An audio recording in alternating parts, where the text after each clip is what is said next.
Yeah, it's day 6 of normalization week. In this week, we've been experimenting with eating some of our previously off limit foods in a planned way, in a calm way, in a focused and present way. And our aim here is to try to bring those foods into the realm of normal, to try and eat them like normal people, and to teach our brains not to go F it and eat the whole packet because somehow we've got the idea that we should ban these foods and we won't get the chance to eat them again for a long time, and that we're out of control when we eat these foods and so on. Okay, so hopefully if you've been following this series, and if you haven't, like, go back to day 1 and just start there. I explain everything. You'll find the whole series on my YouTube channel under Normalization Week playlist, or the whole series is here on Facebook as well. So hopefully by now you've had a little try and you knew that this was trial and error. This is experimentation. We're trying to change the habits of a lifetime here, right? And especially if you're a binge eater occasionally, like I was, and occasionally I do end up binging sometimes, then you will perhaps have found that your initial experiment sometimes ended up with you eating more than you wanted to of that food or of other food.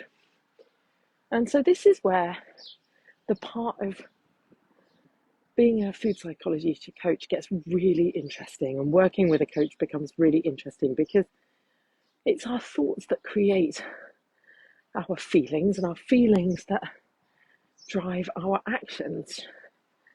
And so whenever we're having a behavior that's like seems really baffling to us, it's like, well, why do I completely do the opposite of what I wanted? It's like the part of me that wants to be healthy, to have a really calm, normal relationship with food, and the part of me that wants to just kind of autopilot into complete opposite of what I would like myself to do. I'm working at total odds, and it's that relationship with ourselves where we're kind of part of us wishing for change and a part of us autopiloting again and again towards doing our old behaviors. That's so frustrating for us when we're overcoming overeating, and it causes such a lot of pain for us because we feel like we're constantly betraying ourselves and sabotaging ourselves and going against ourselves, and we ultimately end up blaming ourselves for that and saying that we don't have willpower, when actually we have a bunch of thought patterns that are going underneath our radar, and those thought patterns are what create the overeat. Now, it does take practice and usually a little bit of thinking on paper to figure out what thoughts drove an overeat. But let me give you an example from yesterday. So yesterday I planned to eat 2 biscuits.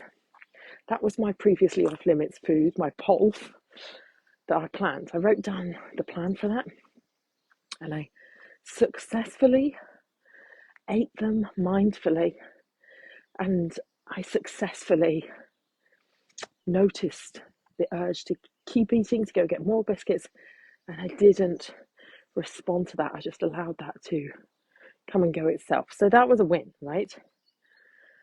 But somehow during the day, my brain decided that since it was a eating biscuits day, I could have whatever I wanted.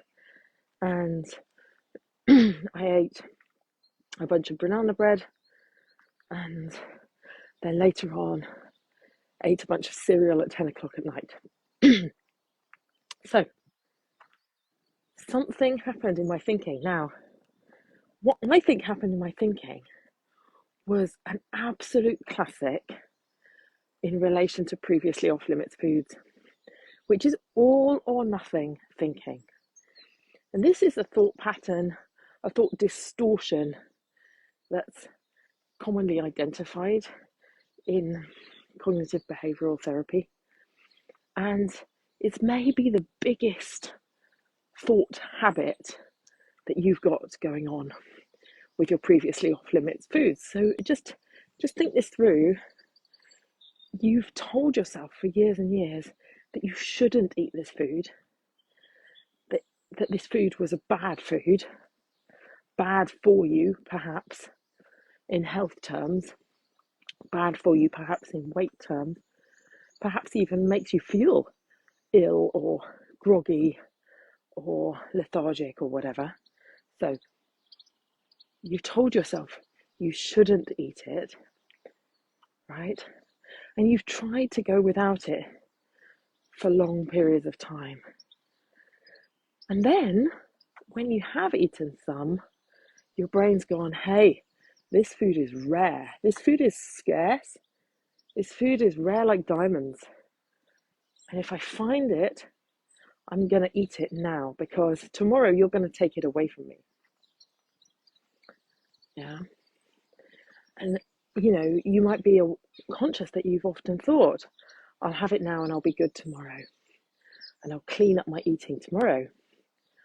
So your brain goes, right, well, we better get all of it now. We better have a massive Last Supper.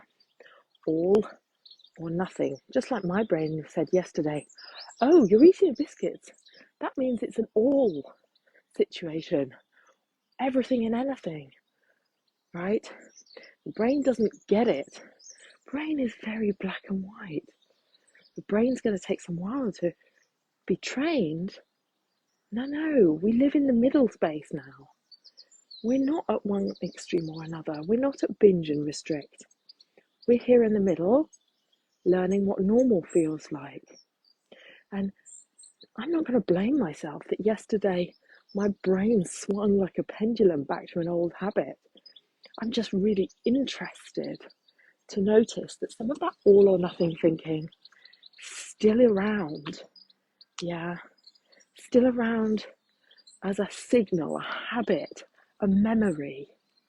And that when it comes up again, if I don't spot it and say, oh my gosh, put the wrong command into the computer there, I'm going to end up where I don't want to be with, well, all the food.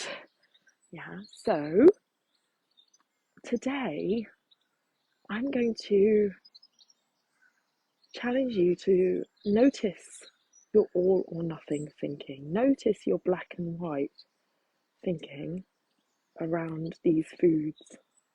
Notice where you want to go all or nothing. And it might be in food, but you might be also applying that thinking in other places in your life. Often, as eaters, as people who are wrestling with eating, can be a bit perfectionist. Can be like, yeah, I've got to do it just right or it's not a win. Or if I did something wrong yesterday, that day is a write-off. I'm going to feel guilty about that instead of celebrating the win that I did have. These are the kind of things I want you to just be alert to. When you notice them, go, it's that thought again.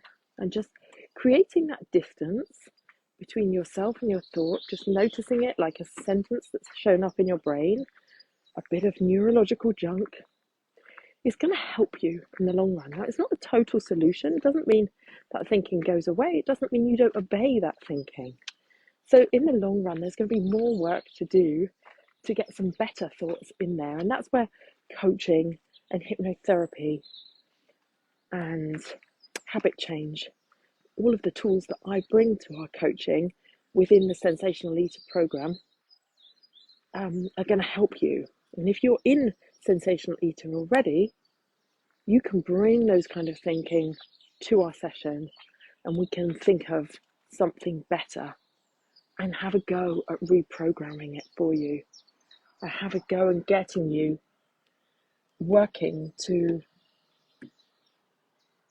towards having a more even, measured, normal perspective on what you're doing.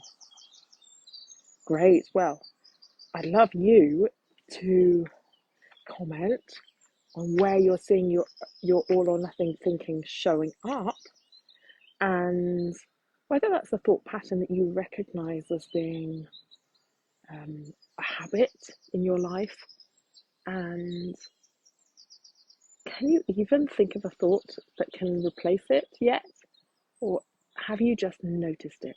And that's beautiful. Okay, great. Take care, and I'll see you tomorrow for day 7. In day 7, we're going to be looking at an overall pathway that could help build habits like the ones we've been working on into a more cohesive sea change in your relationship with food. And I'm going to help explain how doing exercises like this and working on your habits one at a time can equate to a weight loss without going on a diet.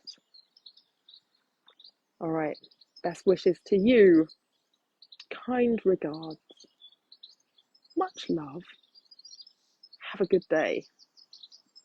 And I'm thinking of you. Take care. Bye-bye.